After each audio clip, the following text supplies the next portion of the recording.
The glitch in the rain. The police report states unequivocally that the license plate, JKS 882, does not belong to any registered vehicle in the state of Washington. Uber's legal team sent me a generic liability-waiving email claiming that the driver account associated with my ride that night was a ghost profile, a digital anomaly that had been purged from their servers milliseconds after I filed my complaint. They told me I was mistaken. They told me I was tired. They told me that grief and burnout can make the mind see patterns where there is only static. But the bruise on my right shoulder, shaped exactly like a hand with fingers slightly too long to be human, was not a pattern. It was a receipt. And as an auditor, I never argue with a receipt. I suppose it started with the smell. You would expect the scent of Seattle in November to be nothing but damp wool pine needles and the exhaust of 1,000 buses idling on wet asphalt. But that night the air didn't smell like rain. It smelled like the inside of a server room that had caught fire, a sharp metallic tang of ozone and burning plastic layered over something older, something distinctly like wet earth turned over in a graveyard. I should have walked away then. I should have trusted my nose, which is the only primal instinct a corporate drone like me has left. Instead, I trusted the screen. I trusted the data, and that was my first mistake. My name is Marcus, and I make my living finding lies in columns of truth. I'm a senior auditor for one of the big four firms downtown, which means I spend 80 hours a week staring at spreadsheets, hunting for the decimal point that doesn't belong, the expense report that bleeds too much red, the discrepancy that suggests embezzlement or incompetence. My life is binary. It either balances or it doesn't. If it doesn't, I fix it. That Thursday night, I was coming off a 70-hour streak, my brain feeling less like gray matter and more like overheated silicon. I had just finished a client dinner at the Butcher's Table on Westlake Avenue. The client was a mid-sized tech startup CEO who laughed too loud and drank too much Cabernet, trying to convince me that his company's hemorrhaging cash flow was actually strategic scaling. I sat there nodding at the appropriate intervals, dissecting the bill in my head before the waiter even brought it over. $140 for a steak, $20 for the asparagus. The numbers floated in front of my eyes, translucent and demanding. When the dinner finally ended, sticking to the social contract of a firm handshake and a fake promise to circle back on Monday, I felt a wave of exhaustion so profound it nearly buckled my knees. I stepped out of the restaurant and onto the sidewalk, the heavy oak door swinging shut behind me, sealing off the warmth and the noise of the dining room. Silence rushed in to fill the void, but it wasn't a peaceful silence. South Lake Union at 9:40 p.m. on a rainy Thursday is a ghost town made of glass and steel. This is the neighborhood Amazon built a sterile playground for the tech elite that powers down the moment the laptops close. The skyscrapers towered above me, their tops lost in the low-hanging clouds that reflected the amber glow of the streetlights. The rain wasn't falling, it was hanging in the air, a freezing mist that coated everything in a sheen of slick black varnish. I adjusted my coat, pulling the collar up against the damp chill. The street was empty, save for a few passing cars that hissed over the wet pavement like angry snakes. I pulled my phone from my pocket. It was a reflex. A twitch. The screen lit up my face in a pale blue wash, the only source of comfort in the gloom. I tapped the Uber app. My thumb hovered over the request button. I hesitated. For a second, just a split second, I had the urge to walk. My hotel was only 10 blocks away. The cold air might have cleared the fog in my head. But then a gust of wind blew down from the gap between two unfinished high-rises, carrying that strange metallic ozone smell again, and I shivered. Logic prevailed. Logic always prevails. Walking alone in a city at night, even a sanitized one like this, was statistically less safe than a tracked-insured ride. I hit request. The app began its radar sweep, the little black circle pulsing on the map. It found a match almost instantly. Too instantly. Usually you watch the little car icon spin for a few seconds, calculating the algorithm, finding the optimal route. This time it snapped into place with a violent finality. Driver Leo, car Toyota Camry black, license plate JKS 882, rating 4.98 stars. Arrival 2 minutes. 2 minutes, I muttered to myself, watching the little car icon materialize on the map just 2 blocks north of my location. It was already turning the corner. Efficiency is something I admire, but this felt aggressive. I pocketed my phone and stepped closer to the curb, my eyes scanning the traffic. I function on verify and trust in that order. I don't get into a vehicle without checking the plates. It's a habit born of paranoia and profession. I've seen too many fraudulent invoices to trust a label without checking the serial number. The street was quiet, the sound of the city muffled by the persistent drizzle. Then twin beams of LED light cut through the mist, blindingly white. The car approached. It moved with a smoothness that was almost unnatural, gliding over the potholes and imperfections of Westlake Avenue, without a single shudder in its chassis. It was a black Toyota Camry, exactly as promised. It looked cleaner than any car has a right to be in a Seattle winter. The water beaded on its hood in perfect geometric spheres, sliding off the wax coating like mercury. It pulled up to the curb and stopped. It didn't lurch. It didn't brake hard. It just ceased motion, transforming from a moving object to a stationary one in a single fluid frame. I narrowed my eyes, focusing on the yellow license plate illuminated by the lights above the bumper, JKS 882. I recited the numbers in my head, matching them to the string of data I had memorized from the screen. JKS 882, a perfect match, a zero variance audit. I walked toward the rear passenger door. The window was tinted dark, darker than the legal limit, I thought idly. I couldn't see inside. I reached for the handle. The metal was cold, colder than the ambient temperature of the air. It stung my fingertips through the thin fabric of my wool gloves. I pulled. The door opened with a heavy suction thunk, the sound of a vacuum seal being broken. And that was when the smell hit me. It wasn't just the ozone now. It was intensified, concentrated within the cabin of the sedan. It rolled out to meet me, a physical wall of scent. Underneath the chemical sharpness of ozone, there was something cloying and sweet, like copper and wet mulch.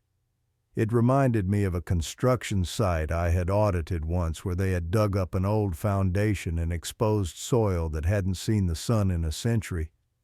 My stomach turned a primal lurch of rejection.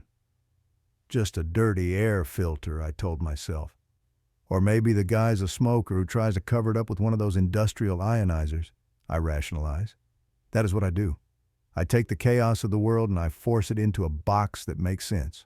A weird smell is just a weird smell. A cold door handle is just physics. A fast arrival is just luck.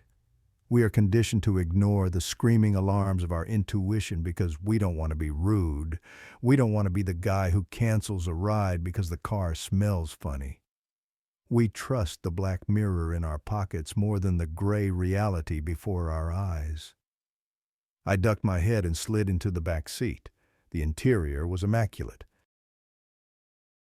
No, that's not the right word. It was sterile. There were no personal touches, no phone charger dangling from the center console, no water bottle in the door pocket, no little pine tree air freshener hanging from the rear-view mirror. It was stripped bare void of any human imprint. The upholstery was leather black and taut. As I settled in, the seat didn't give way under my weight like foam and springs. It felt firm, almost resistant, and terrifyingly cold. It felt less like sitting on a chair and more like sitting on a slab of cured meat that had been left in a freezer. I pulled the door shut. The sound it made was final. Click. The silence inside was absolute.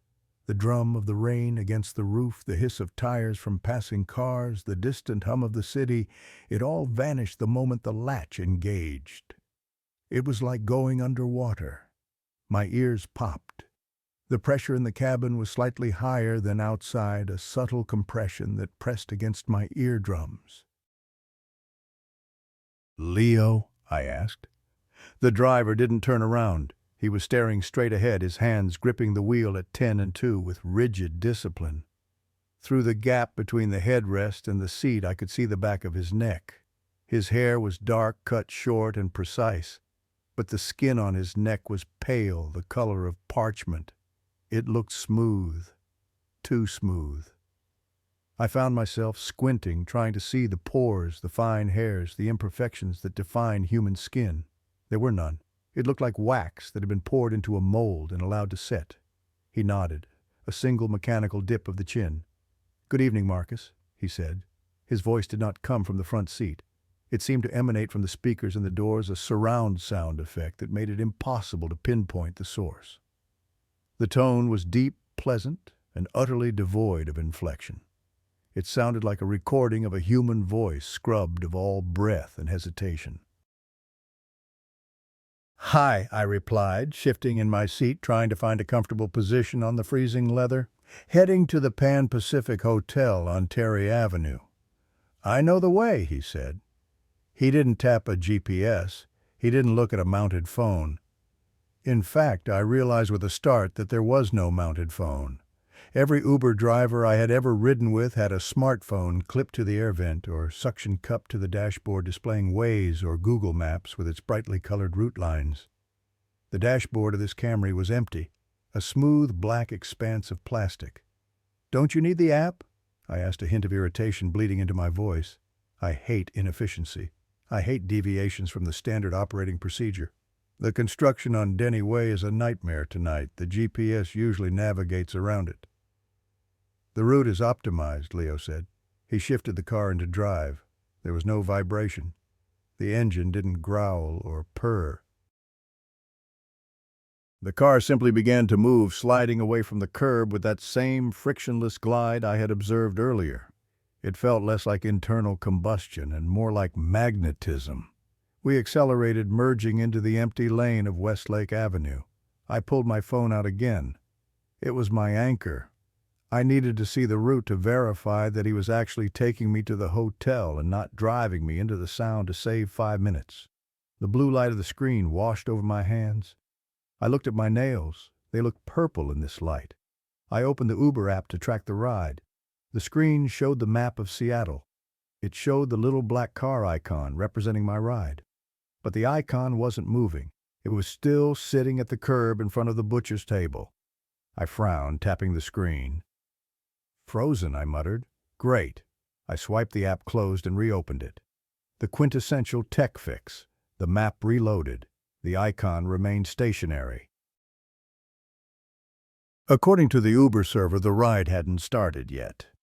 "Hey, I think your app isn't syncing," I said, leaning forward slightly, though I didn't touch the front seat. "I have a rule about personal space." "It still shows us at the pickup point." Leo didn't answer immediately. He took a left turn onto a side street that I didn't recognize. It was narrower than the main avenue, lined with dark warehouses and construction barriers. "Leo," I pressed. "Technology has latency, Marcus," he said. "We are moving. That is what matters." I sat back unsatisfied. My auditor's brain began to itch. The data didn't match the physical reality. The app said stop. The car said go, a discrepancy. I looked at the back of his head again. He hadn't moved. Not a twitch of the shoulder, not a tilt of the head. I looked at the rearview mirror, trying to catch his eyes. That was when the first true shiver of fear, cold and sharp as an icicle, pierced through my exhaustion. The rearview mirror was angled perfectly to show his face. I could see his eyes. They were wide open, staring intently at the road ahead. They were dark, almost black, reflecting the streetlights that flashed by outside. But in the 30 seconds I stared at him, he didn't blink, not once. The average human blinks 15 to 20 times a minute. When driving, perhaps less due to focus. But 0-0 is impossible. His eyes were wide, the lids pulled back, exposing the whites, which weren't white at all, but a dull yellowish ecru like old paper. He didn't squint at the glare of oncoming headlights. He didn't glance at the side mirrors. He just stared forward with a predatory intensity that made my skin crawl. "You okay up there, man?" I asked. My voice sounded small in the pressurized cabin. "I am functioning within optimal parameters," he replied. I laughed, a short, nervous bark of a sound. "You sound like a robot." He didn't laugh back. He didn't even smile. The car accelerated. We were moving faster now, too fast for a narrow street in the rain. I glanced out the window, trying to get my bearings. The buildings were blurring into streaks of gray and black. I couldn't read the street signs. This wasn't the way to the Pan Pacific.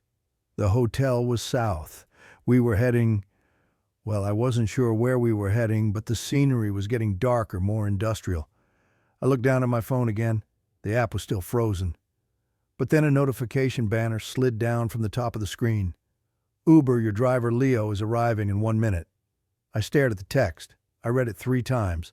The timestamp was now. What the hell? I whispered. I looked at the driver's profile photo in the app again. I tapped it to expand. A picture of a man with a beard, smiling, wearing a Seahawks cap. I looked up at the mirror. The man driving the car had a beard. He had the same jawline, but he wasn't wearing a cap. And the man in the photo had laugh lines around his eyes. The man in the mirror had skin as smooth as a polished stone. "Hey, Leo," I said, my voice hardening. I was done being polite. The discrepancy was now a red flag. "You're going the wrong way. The hotel is back toward Denny." "This is a better route," he said. "Less resistance." "I don't care about resistance. I care about getting to my bed. Turn around." He didn't answer. He didn't slow down. "Leo," I said louder this time, "turn the car around or let me out." Silence. I gripped the door handle. I knew logically that jumping out of a car moving at 40 miles per hour on wet pavement was a suicide mission. But the panic was rising in my throat, tasting like bile. I needed to know I had an exit. I needed to verify the control variable. I pulled the handle. Nothing happened. I pulled it again, harder. The mechanism felt dead. It wasn't just locked. It felt like the handle wasn't connected to anything at all. "Child locks are on," I said, my heart hammering against my ribs. "Unlock the door, Leo." "Safety first," the voice from the speaker said. I looked at the window switch. I pressed it down. The glass didn't budge. I was trapped in a glass and steel box, speeding through the rainy darkness of a city I thought I knew, driven by a man who didn't blink, didn't breathe, and apparently didn't exist. My phone buzzed again. Another notification. "Uber Leo has arrived." I looked out the back window. Through the rain-streaked glass way back in the distance, I saw a pair of headlights turn onto the street we had just left. They were searching. They were looking for a passenger who wasn't there. I looked back at the driver. The speedometer on the dashboard was dark, no numbers, no needle. Just a black void where the instruments should be. "Who are you?" I asked, my voice trembling. The man in the mirror smiled. It wasn't a comforting smile. It didn't reach his eyes. His lips pulled back just a little too far, revealing teeth that looked too uniform, too white, like a row of ceramic tiles. "I'm your ride, Marcus," he said, "and we have a long way to go." The smell of ozone grew stronger, choking me, filling my lungs with the scent of an impending storm. I realized then that the cold I felt wasn't just the leather. It was the air inside the car. I could see my breath misting in front of me. The temperature was dropping rapidly. I tried to unlock my phone, my fingers fumbling with the passcode. I needed to call 911. I needed to call the police. I needed to document this. 1, 2, 3, 4. The phone unlocked. I went to the keypad. I typed 911. My thumb hovered over the green call button. "I wouldn't do that," Leo said. I looked up. He was watching me in the mirror. Not the road. Me. We were doing 50 miles per hour blind, and he was watching me with those dead, unblinking eyes. "Why not?" I challenged, though my voice was barely a whisper. "Because," he said, and for the first time the voice didn't sound like a recording. It sounded like grinding metal. "Interference disrupts the signal, and you are the signal, Marcus." I hit the call button anyway. The screen went black. Not locked black, dead black. The phone shut down completely, as if the battery had been ripped out. I sat there in the dark, clutching a brick of useless glass and metal. The car turned a sharp corner, the tires making a sound that wasn't a screech but a wet, tearing noise like fabric ripping. We were heading down a ramp. I could see concrete walls rising on either side of us. We were going underground. "Where are we going?" I screamed, losing the battle with my composure. "There is no tunnel here. I know this city. There is no tunnel in South Lake Union." "There are many layers to a city," Leo replied calmly. "You only audit the surface. You only check the receipts that are given to you. You never ask where the money comes from." The darkness of the tunnel swallowed the car. The street lights vanished. The only light came from the dashboard, which suddenly flickered to life. But it didn't show speed. It didn't show RPMs. The digital display washed the cabin in a sickly green glow, and it showed a single countdown timer, 00-1959. It was counting down. "What is that?" I pointed a shaking finger at the dash. "What happens in 20 minutes?" Leo finally blinked. It was a slow, deliberate movement. The eyelids slid down like shutters and stayed closed for a full second before snapping open. When they opened, the irises were gone. His eyes were entirely black. "That is when the audit begins," he said. The car plunged deeper into the dark, and for the first time in my life I realized that the numbers weren't going to save me. I was a variable in an equation I didn't understand, and I was rapidly approaching zero. The tunnel was not on any map I'd ever audited. Seattle is a city of layers built on top of its own drowned history. The underground tour in Pioneer Square proves that, but the infrastructure we were sliding through felt less like civil engineering and more like an intestinal tract carved out of the bedrock. The concrete walls were not the smooth, grime-coated gray of the Battery Street Tunnel or the tiled uniformity of the new 99 Tunnel. They were rough-hewn from dark, weeping rock that absorbed the sickly green glow of the dashboard without reflecting it back. Water didn't drip. It oozed from the cracks, thick and sluggish, looking uncomfortably like crude oil or coagulating blood. The countdown timer on the dashboard read 00-1942. 18 seconds had passed since the driver, this thing wearing the skin of a man named Leo, had told me the audit was beginning. 18 seconds of silence that felt heavy enough to crush a submarine. My phone, which had gone dead moments ago, suddenly convulsed in my hand. It didn't boot up with the familiar manufacturer logo. There was no spinning wheel, no loading bar.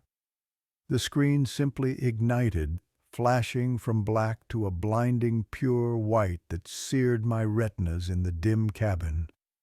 I gasped and nearly dropped it, fumbling the device against the freezing leather of the seat.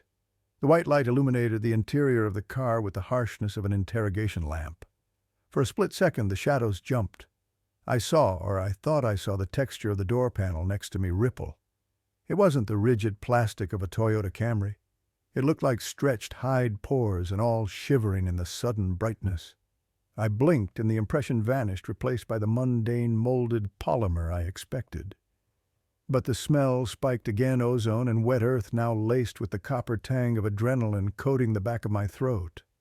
The phone screen settled. The white faded, replaced by the Uber interface. It hadn't restarted.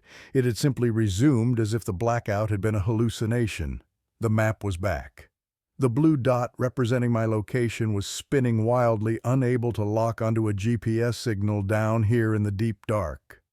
But the status bar at the bottom was perfectly, terrifyingly clear. Driver Leo, status, arriving in 1 minute, car Toyota Camry black, license plate JKS 882. I stared at the screen, my brain trying to force the square peg of reality into the round hole of logic. Variance analysis, that's what I do. I look for the gap between what is reported and what is real. Reported. The driver is 1 minute away. Real. I am sitting in the car moving at 50 miles per hour. There's a lag, I whispered to myself, the sound of my own voice startling me. It sounded thin, reedy, stripped of authority. The signal is bouncing off the tunnel walls. It's confusing the server. It thinks I haven't been picked up yet because the GPS didn't register the start of the trip. It was a plausible theory. It was a comforting lie. I clung to it like a drowning man to a piece of driftwood. "Leo," I said, trying to regain the upper hand. I leaned forward, keeping my body tense, ready to recoil. My app is glitching hard. It says you're still arriving. You need to end the trip and restart it, or you're not going to get paid. Appeal to greed. It's the universal constant. Even bad drivers want their money. Leo didn't respond immediately. He kept his eyes on the darkness ahead where the tunnel seemed to stretch into infinity. The headlights cut a swath through the gloom, but they didn't illuminate lines on the road. There were no lines, just black asphalt that looked soft like tar that hadn't fully set. "Payment is not the objective, Marcus," he finally said. The voice was different now. In the first few minutes, it had sounded synthesized like a high-end AI trying to pass the Turing test. Now it had texture. It had a wet, grinding quality like stones rubbing together underwater. And he wasn't using the speakers anymore. The sound seemed to originate from the air itself, vibrating directly into the bones of my inner ear.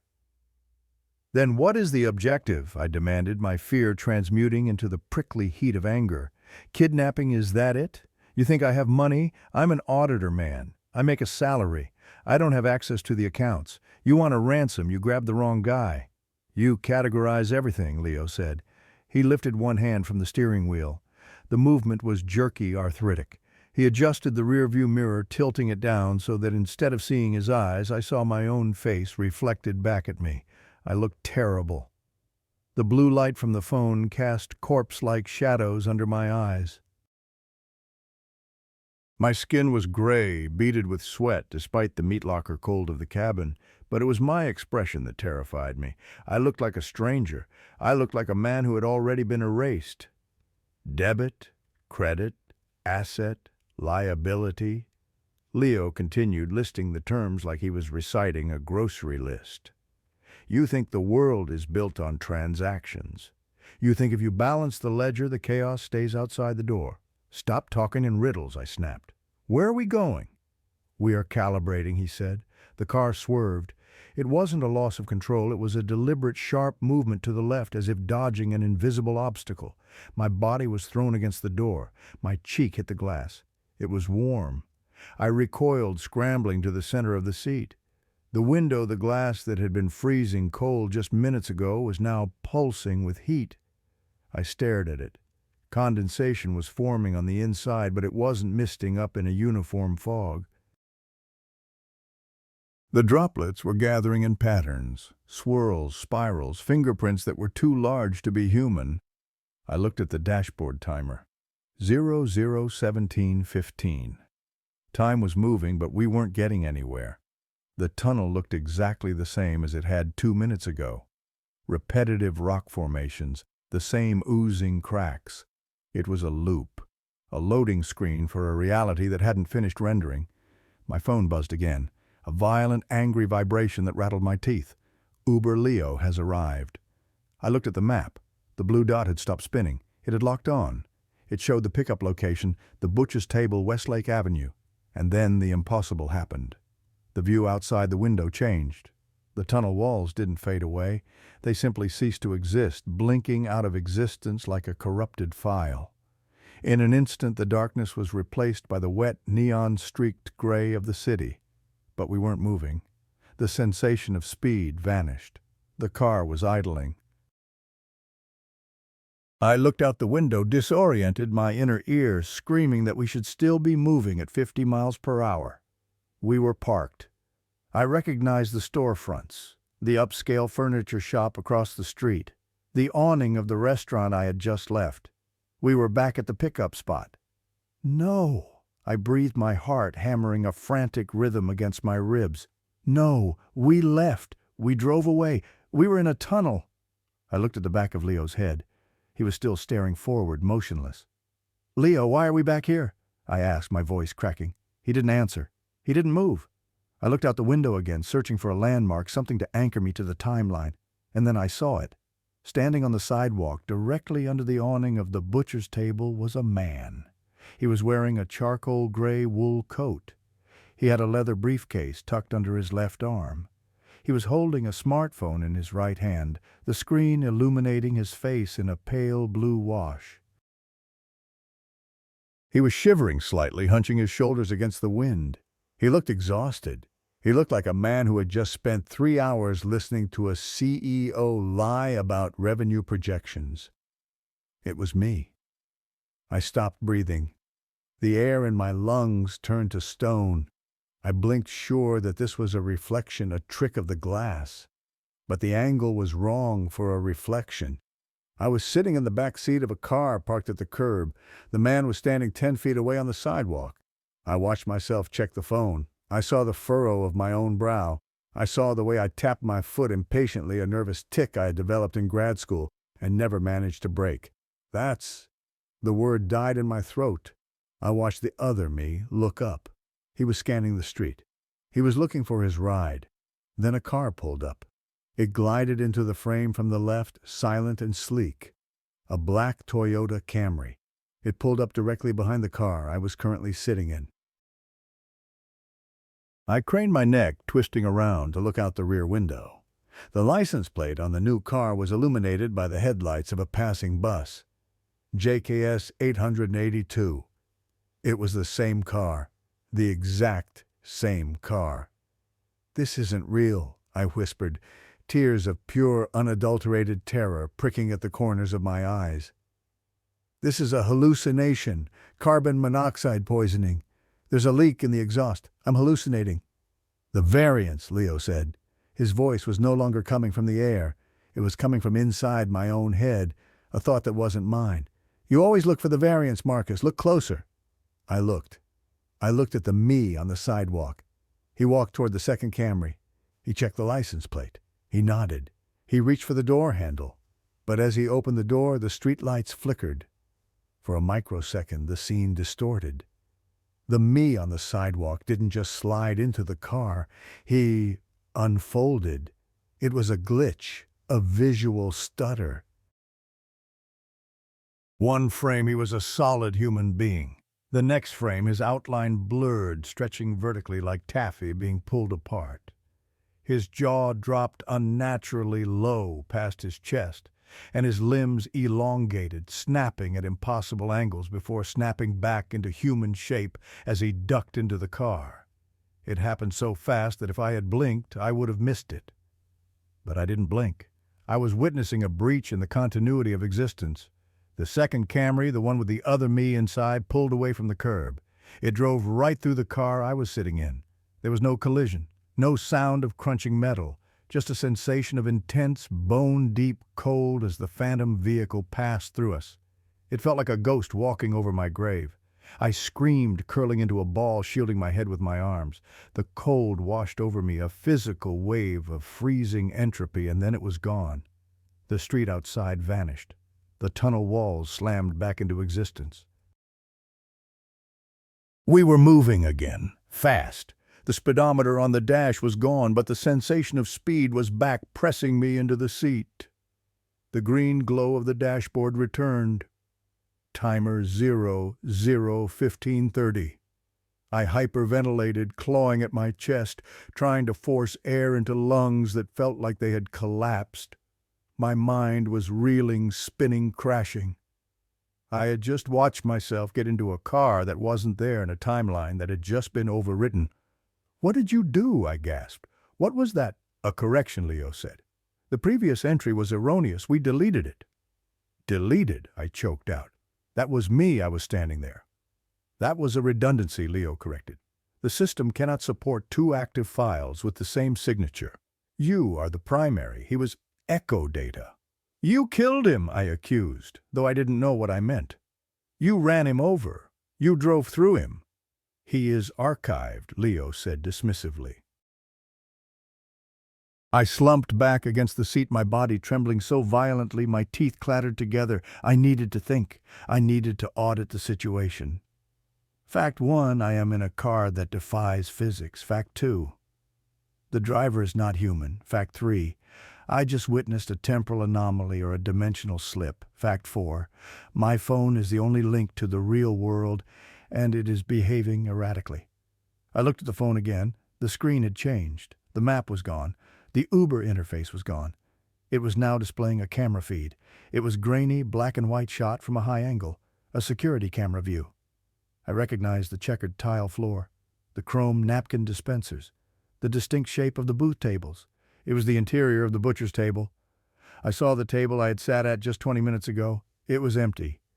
The busboy was wiping it down, but then the camera angle shifted, or maybe the feed switched to a different camera. It showed the kitchen. And standing in the middle of the kitchen, amidst the stainless steel prep tables and hanging pots, was a figure. It was facing away from the camera. It was wearing a gray wool coat. Me. But this version of me wasn't moving. He was standing perfectly still, his arms hanging limp at his sides. And the chefs were ignoring him. They walked right through him. He was transparent, a ghost in the machine.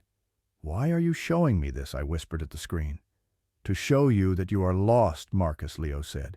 "You are not at the restaurant. You are not on the sidewalk. You are in transit, and items in transit are vulnerable." The phone screen flickered and died again. Darkness reclaimed the cabin save for the green countdown, 001345. The smell in the car changed again. The ozone was receding, replaced by something far worse. It was a smell I recognized from a forensic audit I had done at a meat-packing plant in Yakima that had been shut down for health code violations. It was the smell of old, stale blood and raw meat that had begun to turn. I covered my nose with my sleeve, gagging. "God, what is that?" "We are digesting," Leo said. I looked at the seat next to me. In the gloom, I could see the leather moving. It wasn't vibrating from the road, it was respiration. The seat cushion was expanding and contracting, slow and rhythmic. The stitching that held the panels together looked less like thread and more like surgical sutures closing a wound. I pulled away, pressing my back against the door. The door panel felt soft now, warm, pulpy. "The car," I stammered. "The car is alive." "Metal is dead," Leo said. "Metal is static. To traverse the spaces between one needs a vessel that can adapt, a vessel that can bleed." I looked at the floor mats. They weren't rubber. They were textured fibrous, like tongue tissue. Panic, raw and animalistic, finally shattered my paralysis. I didn't care about the speed.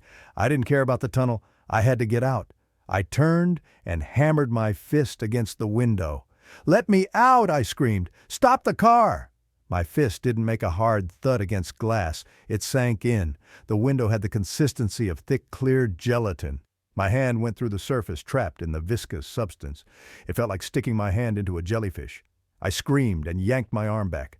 Strands of clear slime clung to my knuckles, snapping back against the pain, which instantly reformed, smooth and unbroken. "Do not damage the membrane," Leo warned. His voice was a low growl, now vibrating the floorboards. "We are pressurized. A breach would be messy." I wiped the slime onto my coat, shuddering. My mind was racing, looking for an angle, a loophole. I looked at the door lock. It was gone. The plastic toggle had receded into the door panel, leaving a smooth surface of pulsating skin. I was inside a stomach, a biomechanical stomach hurtling through a stone intestine. "You're not Leo," I said, my voice trembling but finding a shred of defiance. "Leo is a guy with a Seahawks cap and a 4.98 rating. You're a mimic." "Leo is a data set," the driver replied. "A collection of user reviews, GPS coordinates, and facial geometry. I assume the data set. Therefore, I am Leo, just as you are Marcus. A collection of tax returns, coffee habits, and solitude." "I am more than that," I spat. "Are you?" Leo asked. He turned his head slightly. The angle was wrong. His chin dipped toward his shoulder, but his ear stayed level. His neck was twisting like a wrung towel. "If you were erased tomorrow, Marcus, who would notice the IRS, your firm, your client, who would feel your absence in their chest, who would grieve?" The question hit me harder than the physical horror. It was a precise surgical strike at the core of my existence. I lived alone. My parents were gone. My last relationship ended 3 years ago because I prioritized the audit season over intimacy. If I vanished tonight, It would take 3 days for anyone to realize I wasn't answering emails. That doesn't matter, I said, tears blurring my vision. I exist. I am real. Prove it, Leo said. The car lurched again. We were rising. The sensation of gravity pressed me down into the breathing leather seat. The tunnel walls fell away, replaced by the blurry streaks of city lights again. But this wasn't the Seattle I knew. We emerged onto a highway, but the sky above was a bruised purple, devoid of clouds but choked with smoke. The buildings on the horizon were twisted, spiraling structures that looked like they had been grown rather than built. The Space Needle was there, but it was bent, weeping that same black ooze I had seen in the tunnel. We were driving on a bridge that spanned a void of absolute darkness. No water below, just nothing. "Where are we?" I whispered. "The variance," Leo said. "The space between the numbers, the discarded data." I looked at the dashboard. 000959, single digits. My phone lit up again. One final notification. But this one wasn't from Uber. It wasn't a text message. It was a calendar alert. Meeting with the auditor. Location terminal point. Time now. I stared at the screen. I hadn't set that alert. "Who is the auditor?" I asked, dread pooling in my stomach. Leo finally took his hands off the wheel. The car kept driving perfectly straight.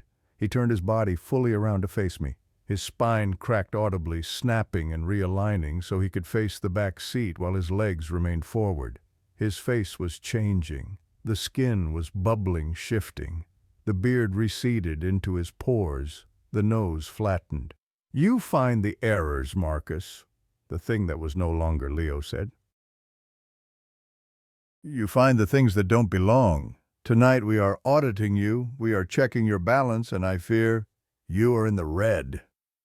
He smiled, and this time his mouth opened too wide. I saw rows of teeth that went back down his throat, spiraling into darkness. 9 minutes, Marcus," he hissed. "Reconcile your accounts." I squeezed my eyes shut, clutching the phone like a talisman. I needed a plan. I needed to stop acting like a victim and start acting like an auditor. If this was a system, even a supernatural biological nightmare system, it had rules, it had logic, and it had flaws. I opened my eyes. I looked at the Leo thing. "You want an audit," I said, forcing my voice to be steady, channeling every ounce of corporate stoicism I had mastered over 15 years of boardroom brutality. "Fine, let's look at the books." I raised the phone. It was at 4% battery. I had one shot. "You said you assumed the data set of Leo," I said. "You became him." "Yes." "Then you are bound by his terms of service," I bluffed. It was insane. It was desperate, but it was all I had. Uber Policy Section 4.2. A driver must follow the passenger's requested route modifications or the ride is void. The thing paused. Its shifting face froze for a second. The logic confused it. It was an entity of rules of mimicry. It understood structure. "The ride is void," it repeated. "Void," I said firmly. "And if the ride is void, you have no jurisdiction over the passenger." For a moment the car slowed. The breathing seat hesitated beneath me. The green countdown flickered. 000845. I had found a decimal point in the wrong place. Now I just had to rip the whole equation apart.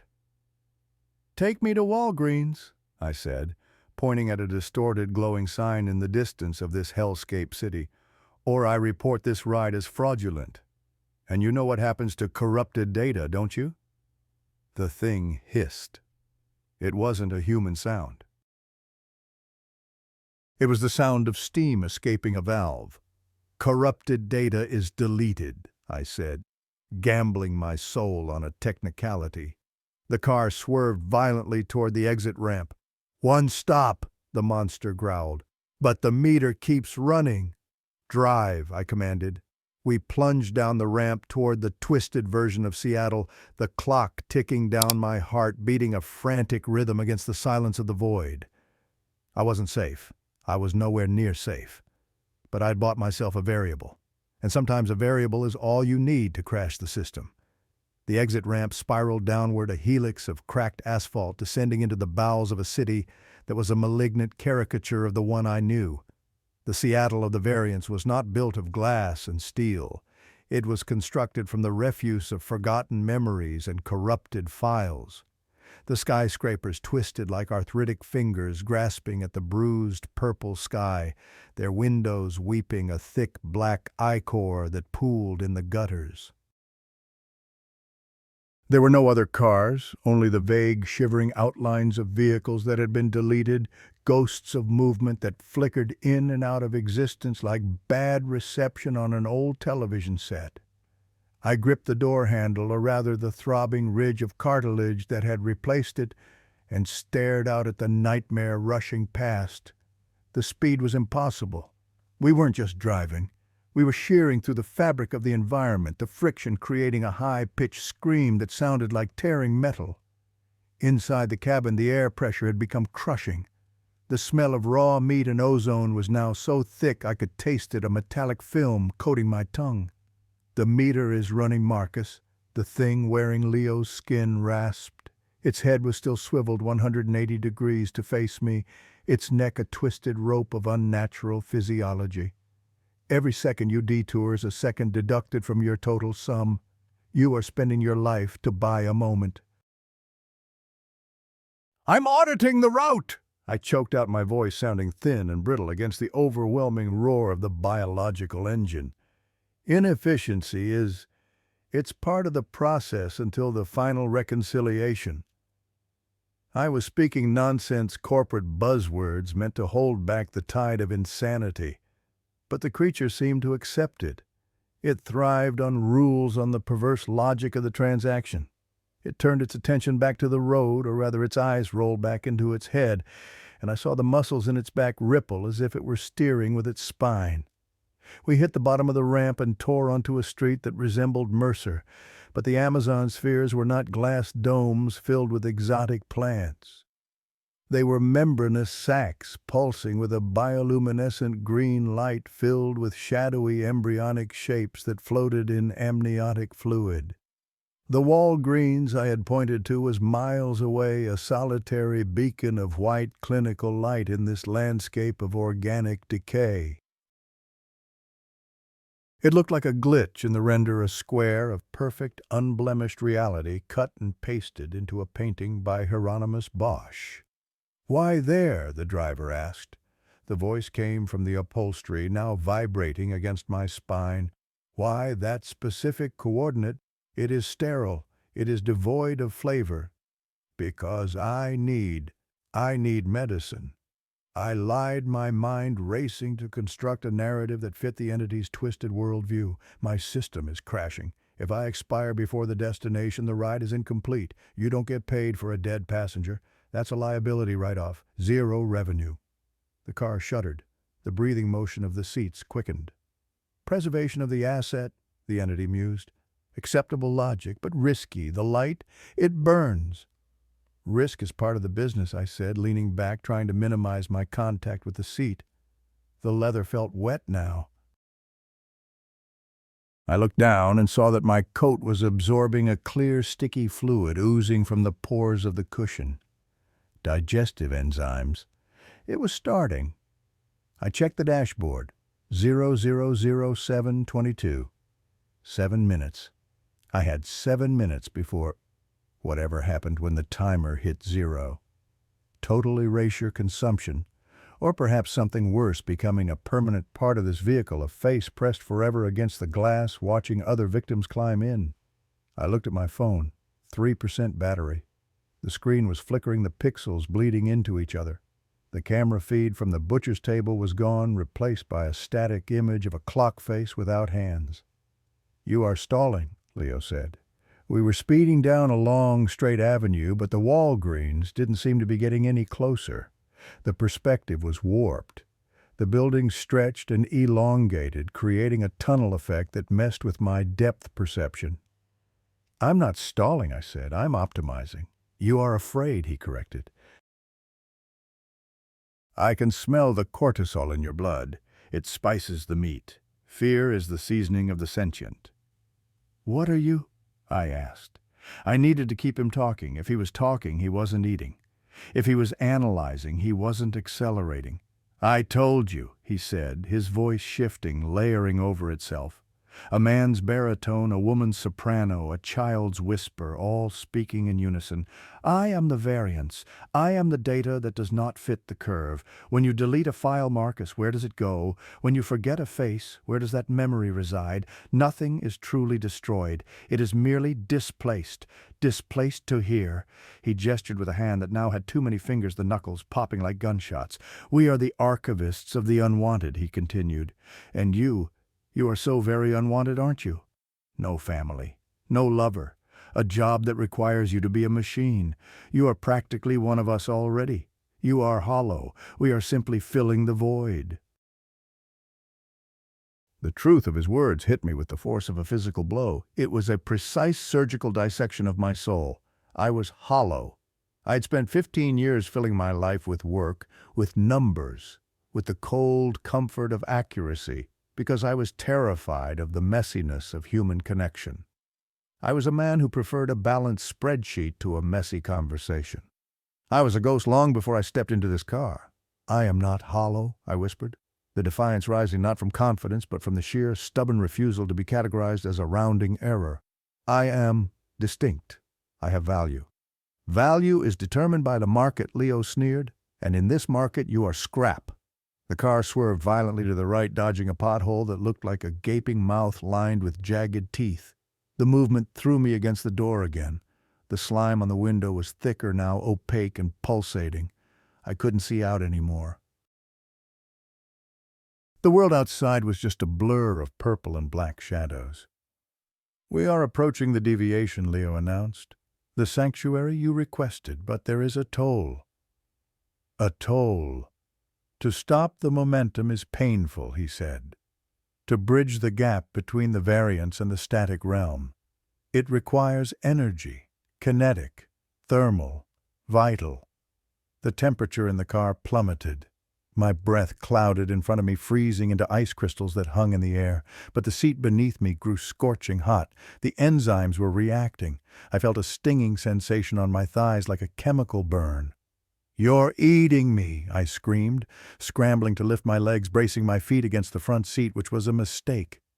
The front seat felt like raw liver, wet and yielding. My boot sank an inch into the material. "Only the interest," Leo said calmly. "The principal balance remains due." I looked at the dashboard. 000515. The light was getting closer. Through the slime-coated windshield, I could see the glowing white square of the Walgreens sign.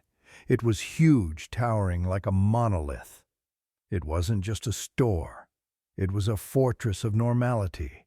The light it cast was harsh, fluorescent, and absolutely beautiful. It cut through the purple gloom of the variance like a laser. But the car was fighting it. I could feel the engine, the beast's heart straining.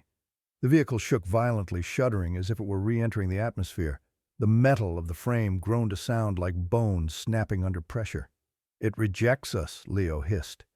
Smoke began to rise from his skin, no steam. He was boiling. The proximity to the static realm reality was hurting him. The order, the geometry, it burns. "Good," I gritted out through chattering teeth. "Drive into the fire, Leo." "I can stop here," he bargained. "I can let you out in the gray zone. You can walk. It is only a few miles of purgatory, better than the fire." "No," I shouted. "Door-to-door service, that's the contract." I held up my phone. 2%. "I'm calling the supervisor," I yelled. "I'm reporting a failure to complete the route."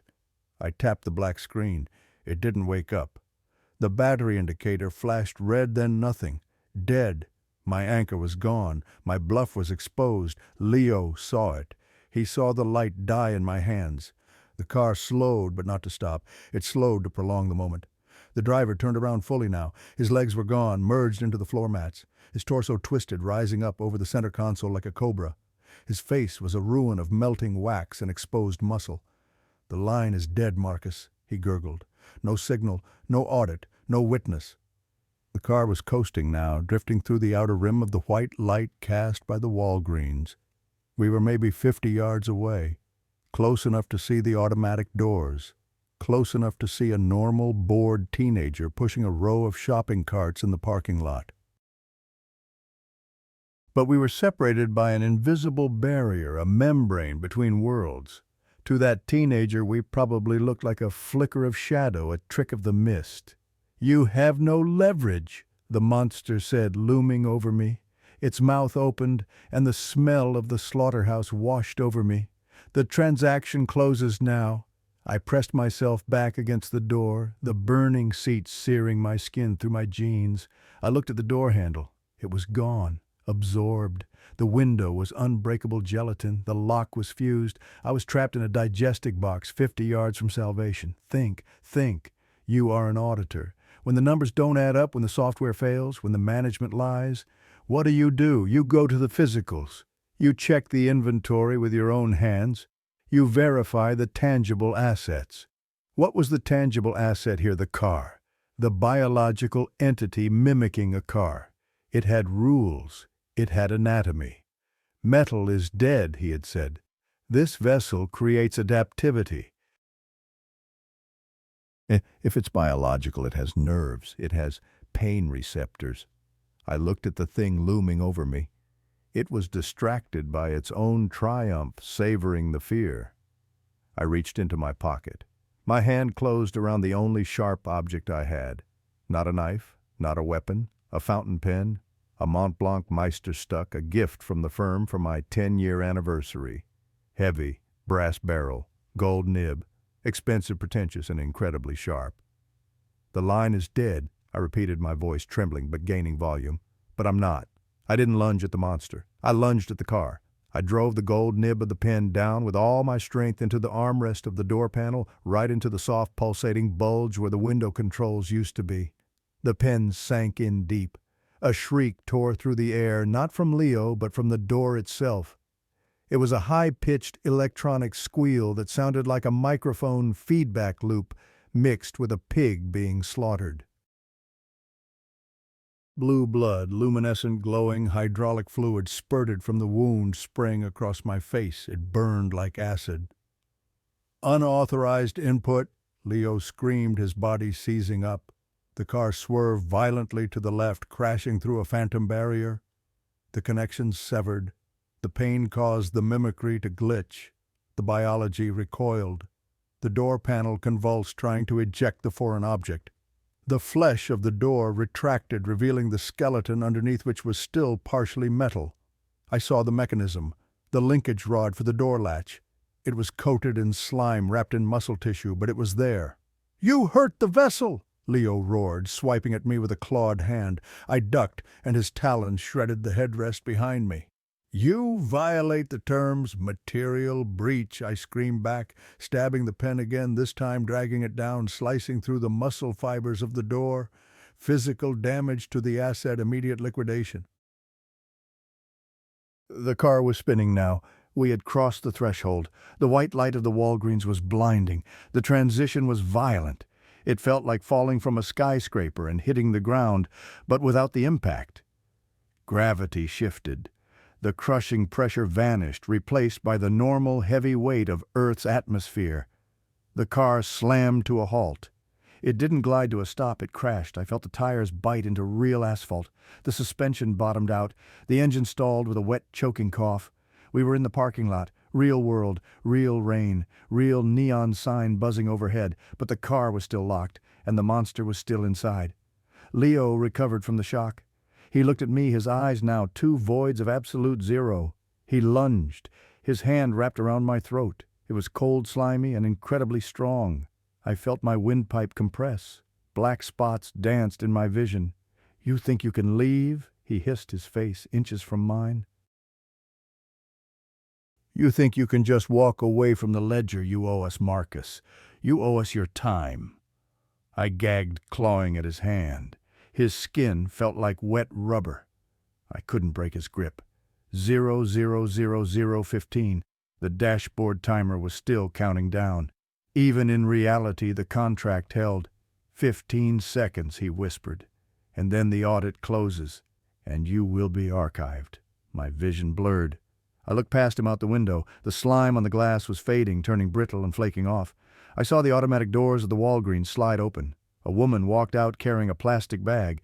She looked in our direction. She frowned. She saw us. Observation. The quantum state collapses under observation. Help! I tried to scream, but it came out as a wheeze. Leo tightened his grip. She cannot help you. She sees a car. She sees two men arguing. She does not see the truth. He was right. The camouflage was holding. To her, this was just a domestic dispute in a sedan. She looked away uncomfortable and quickened her pace toward her own vehicle. I was dying.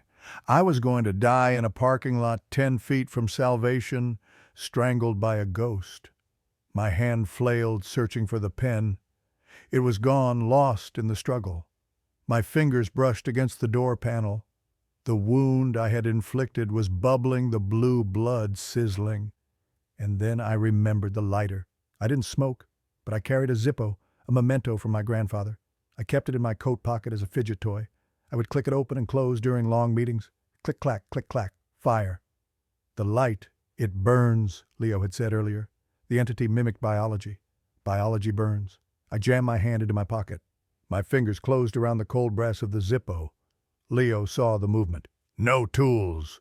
He snarled, raising his other hand to crush my skull. I ripped the lighter out, flipped the lid, and struck the flint in one fluid motion. The flame flared up small, yellow, insignificant against the darkness, but inside the pressurized, oxygen-rich, ozone-filled cabin of the mimic, it was a bomb. I didn't try to burn him. I jammed the lighter directly into the bleeding wound in the door panel. The reaction was instantaneous.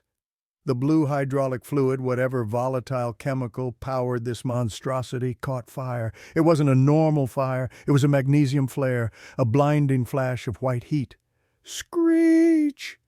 The car didn't just scream, it convulsed. The entire frame twisted. The door exploded outward, not from explosive force, but from the creature's desperate need to expel the agony. The flesh of the door blasted open like a bursting cyst. Leo released my throat, shrieking, recoiling from the light that was eating into the side of his vessel.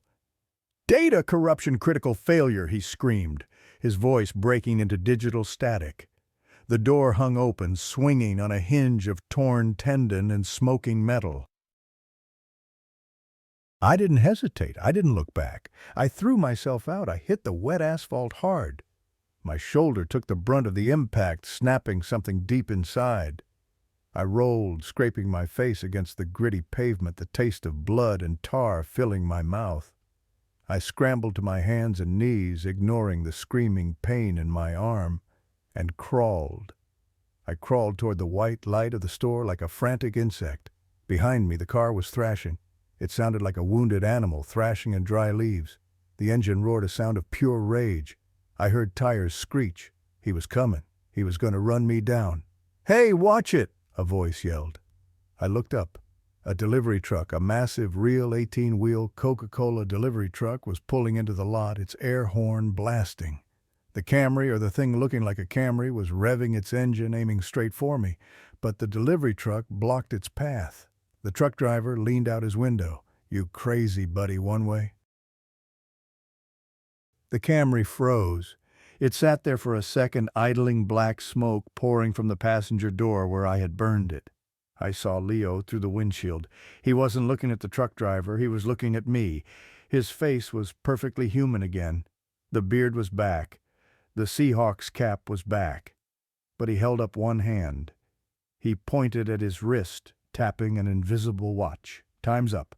The dashboard inside the Camry flashed green one last time. 0000000. The car didn't explode. It didn't transform. It simply reversed. It reversed faster than physics should allow. It shot backward, weaving through the parked cars with impossible precision, and shot out of the parking lot entrance. I watched it go. I watched the tail lights streak down the wet road, turning a corner that I knew led to a dead end.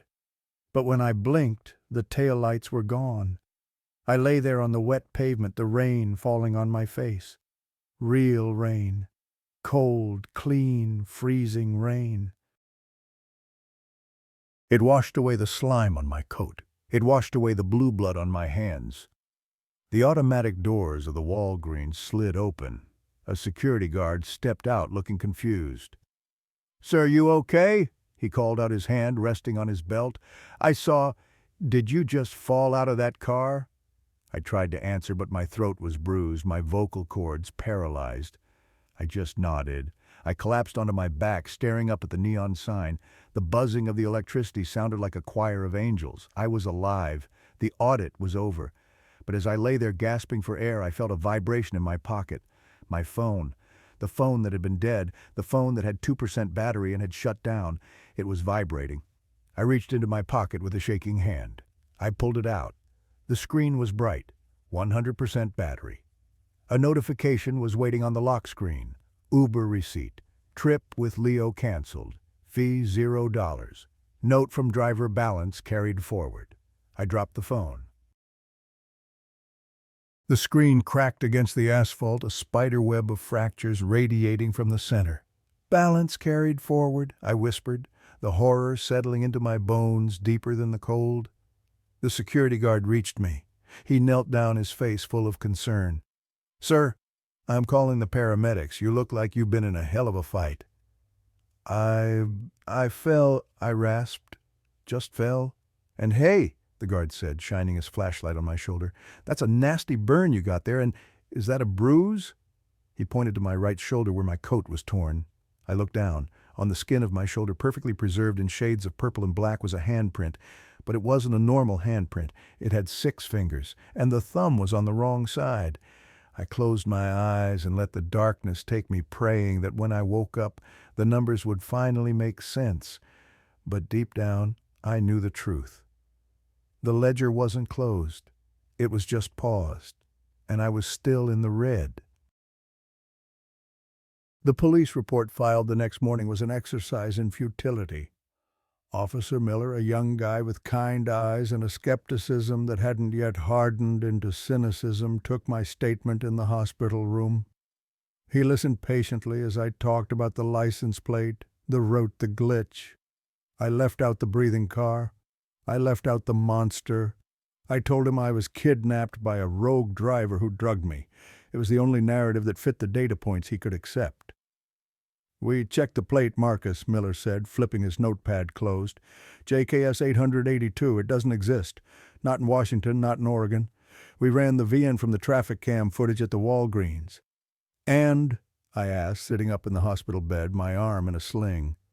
"The camera didn't catch a plate," Miller said, looking uncomfortable.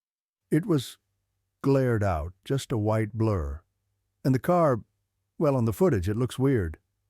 "Weird how?" "It looks blurry," he admitted. "Like it was moving too fast for the shutter speed even though it was stopped. And when you fell out," he hesitated. "Say it," I commanded. "It looked like you fell through the door, Marcus, not out of it. Like the door wasn't solid for a split second." He laughed nervously. "Glitch is right, digital cameras are crap in low light." "Right," I said, "glitches." He left. I was discharged 2 hours later. I took a cab back to my hotel. A yellow cab, old school, analog meter. The driver was a grumpy Somali man who cursed at the traffic and listened to BBC radio. It was the most beautiful ride of my life. I packed my bags. I checked out. I wanted to go home. I wanted to go back to New York to my office, to my spreadsheets. But as I stood on the curb outside the Pan Pacific waiting for the airport shuttle, I checked my phone one last time. I needed to delete the Uber app. I wanted to scrub it from my existence. I opened the app to delete my account. But the ride history was open. Last trip yesterday. Driver Leo. Status canceled. I tapped on it, my thumb hovering over the report safety issue button. But then I saw the map. Usually the map shows the route taken. A red line from point A to point B. This map showed the pickup point at the butcher's table. And it showed the drop-off point at the Walgreens. But the red line connecting them didn't follow the streets. The red line went straight through the buildings. It cut across the city grid in a jagged, erratic path that defied geometry. It spiraled, it looped, and in the middle of the loop, right where the tunnel had been, there was a pin dropped, a location pin. I zoomed in. The pin wasn't on a street. It was in the middle of Lake Union, deep underwater, and the label on the pin didn't say an address. It read Archive Site 7. I stared at the water in the distance, the gray waves of Lake Union chopping against the shore. Balance carried forward. I wasn't done. They knew where I lived. They knew my name. And somewhere in a server farm that didn't exist or a database made of rotting flesh, my file was still open. I deleted the app. I threw the phone into a trash can. I got on the shuttle. But as we merged onto I-5 heading toward the airport, a black Toyota Camry merged into the lane beside us. It matched speed. I didn't look at the driver. I stared straight ahead. I focused on the seat back in front of me. I focused on the stitching of the fabric. 1, 2, 3, 4. I counted the stitches. I audited the reality, because if I looked left, if I looked at the driver, and if he didn't blink, I knew I would start screaming, and I knew I would never stop. They say that the human brain is a master of editing. It cuts the scenes that don't fit the narrative, smooths over the jump cuts of trauma, and color grades the memories until they look like something you can live with. For the first 2 weeks after I returned to New York, I tried to let my brain do its job. I tried to believe the story I had told Officer Miller in the hospital, that I had been drugged, mugged, and dropped off in a parking lot by a maniac. It was a clean, linear story. It had a perpetrator, a victim, and a motive. It was an equation that balanced. But I am an auditor, and I know that when the numbers look too perfect, it usually means someone is cooking the books. I went back to work at the firm's Midtown headquarters. I sat in my corner office on the 42nd floor, surrounded by glass walls that offered a panoramic view of the Manhattan skyline. Before Seattle, this view had made me feel powerful. Now it just made me feel exposed. I found myself staring at the traffic far below the rivers of yellow cabs and black sedans flowing through the arteries of the city like blood cells. I found myself counting them, categorizing them. Looking for the one that moved too smoothly, the one that didn't reflect the sun quite right. My shoulder wasn't healing. The doctors called it a deep tissue contusion with chemical burn complications.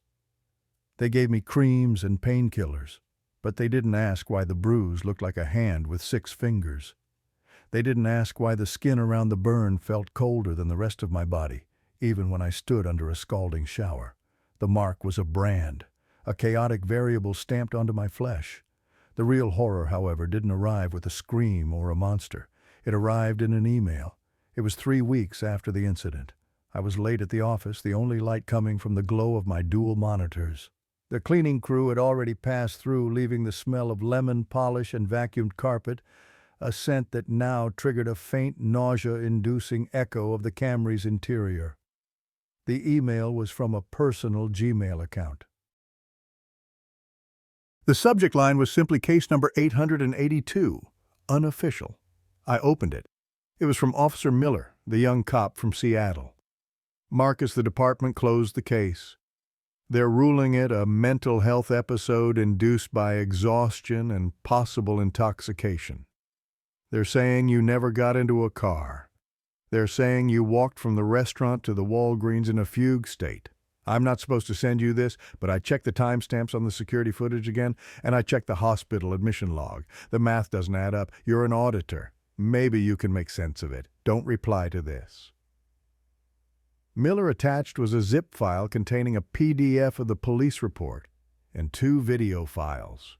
My heart began to hammer against my ribs, a frantic rhythm that I hadn't felt since the parking lot. I clicked the download button. The progress bar crawled across the screen, downloading 100%. I opened the PDF first. I scanned the summary, skipping the bureaucratic jargon until I reached the timeline of events. Subject Marcus P., last seen at the butcher's table Thursday, November 14th, 2142. Subject discovered at Walgreens, South Lake Union, Sunday, November 17th, 0315. I stopped reading. I blinked, sure that the glare from the screen was playing tricks on my tired eyes. I zoomed in, Thursday to Sunday. I sat back in my Aeron chair, the leather creaking loudly in the silent office. The air in the room suddenly felt very thin. Thursday to Sunday is roughly 53 hours. My ride, the nightmare in the tunnel, the conversation with Leo, the escape had felt like 20 minutes, maybe 30 at the absolute most. I remembered the countdown timer on the dashboard. It had started at 20 minutes. Where was I for the other 52 hours and 30 minutes? "The meter is running," Leo had said. "You are spending your life to buy a moment." He hadn't been speaking metaphorically. The transaction wasn't monetary, it was temporal. The shortcut through the variance hadn't saved time, it had consumed it. I had been sitting in that breathing, digesting car for nearly 3 days, suspended in a state of suspended animation while the entity fed on my timeline. I felt a cold sweat break out on my forehead. 53 hours of my life simply deleted, archived, gone, and I hadn't even noticed. How many other times had this happened? How many short naps or long drives were actually gaps where the universe had balanced its ledger? At my expense, I turned to the video files. My hand was shaking so badly I could barely control the mouse. Video 1 rest_ext_cam_04.mp4. I clicked play. Grainy black and white footage of the sidewalk outside the butcher's table. The timestamp read 21:40. I saw myself walk out. I looked exhausted, checking my phone. I saw the moment I requested the ride. At 21:42, a car pulled up. It was a black sedan. But on the video, it was distorted. The pixels around the vehicle were smeared as if the camera sensor couldn't quite process the light reflecting off it. It looked like a smudge of ink on the screen. I watched myself approach the car. I watched myself check the license plate. And then I watched myself open the back door. The interior light of the car did not come on. I stepped into the black void of the back seat. I closed the door. Here is the part that made me cover my mouth to stifle a scream. As the car pulled away, the street lights hit the windshield. The driver's seat was empty. There was no Leo. There was no shapeshifter. There was no human being behind the wheel. The steering wheel turned by itself, a jerky mechanical rotation. I had gotten into a drone, a ghost vessel. Or I had hallucinated the driver entirely to cope with the fact that I was stepping into the belly of a beast that didn't need a pilot. But it was the second video that broke me.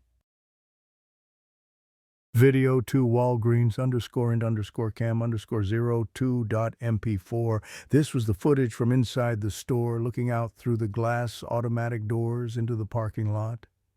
The timestamp was Sunday 03:15. The quality was better here. The fluorescent lights of the store illuminated the parking lot clearly. I saw the delivery truck pull in. I saw the black Camry, still just a blur of static, screech to a halt. I saw the passenger door fly open. I saw the flash of light from my Zippo, a tiny supernova in the dark. I saw myself tumble out onto the asphalt. But as I scrambled away, crawling toward the store, the camera captured something else. The door of the Camry didn't close immediately. For a split second before the car reversed and vanished, something leaned out of the open doorway. It wasn't Leo. It wasn't the monster I had seen. It was a man. He was wearing a gray wool coat. He had short, dark hair. He looked terrified. He looked desperate. He was reaching out his hand, grasping at the air, his mouth open in a silent plea for help. It was me. There were two of me in the frame. One, Marcus, was crawling on the ground, bleeding, escaping into reality. The other Marcus was still in the car, trapped in the back seat, being pulled back into the darkness as the vehicle reversed. I paused the video. I stared at the frozen image. The resolution was low, but the face was unmistakable. The terror in the eyes of the man in the car was identical to the terror I felt right now. "The system cannot support two active files with the same signature," Leo had said. "We deleted the redundancy." But which one was the redundancy? Was I the original Marcus who had escaped, or was I the echo? Was the real Marcus still in that car, screaming silently as he was driven down into the underwater archive at the bottom of Lake Union? I stood up. I couldn't breathe. The walls of my office felt like they were closing in, pulsing like the leather seats of the Camry. I ran to the bathroom attached to my office. I needed cold water. I needed to shock my system. I splashed my face, gasping, gripping the porcelain sink until my knuckles turned white. I looked up into the mirror. My reflection stared back, gray skin, dark circles. The face of a man who had seen the gears of the universe grind a little too close to his face. I stared into my own eyes. "I am real," I whispered. "I am Marcus. I am the primary file." I waited, and then it happened. I blinked. In the mirror, my reflection did not blink. It stared at me for a full second, its eyes wide dead and unmoving. Then a second later it blinked. A lag, a latency issue, a buffering error in the rendering of my own existence. I backed away from the mirror, knocking over a bottle of hand soap. It shattered on the floor, the blue liquid oozing out across the tiles like the blood of the car.